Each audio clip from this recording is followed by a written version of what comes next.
খালি কিতাব পড়লে আলিম হওয়া যায় না। আমরা উস্তাদ হলে হয় ইলিমর লগে কিতা লাগে না, একটা প্রবাদ আছে না, ইলিমর লগে কিতা লাগে, আমল লাগে। ইলিম আর একটা কথা আছে না, সুহবত লাগে। আলিম উলামা হলোর ব্যাগ টানলেও বোধটা হিকা যায়। ওই যে আমি প্রায় সময় কই, এক বেটা ঢুকছে আতরের দোকানও, আতর কিনছে না কিন্তু 15-20 মিনিট আতরের দোকানও আছে, বাগানের বাদে দেখা যায় তার পুরা শরীরও কিতার গন্ধ হয়ে গেছে।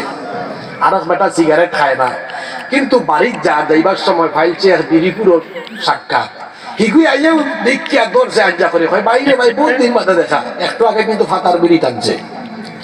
এখন বিড়ির গন্ধ তার কাছে লাগে গেছে, ভুল বছর গিয়ে আমায় গেছে বড়, তার বই ওইটা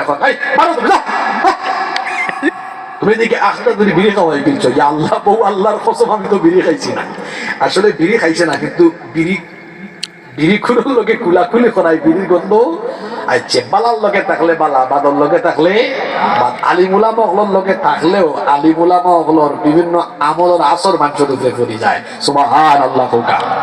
তো আমরা বড় বড় বুজুর্গ হল বা আমরা উস্তাদ ওগুলোর কাছে থাকিয়া বা তারার কাছ থাকি পর্যবেক্ষণ করে দেখছি, হায় রে হায় আপনার বহুত উস্তাদ ধরে দেখছি। আল্লাহর বন্দা হল রাইত ঘুমাইছেন মাত্র 1 ঘন্টা 2 ঘন্টা, বেশি ঘুমাইতা পারছেন না। এর মতো সেরা বাই চাইলে লাগে না ও ঘুমা।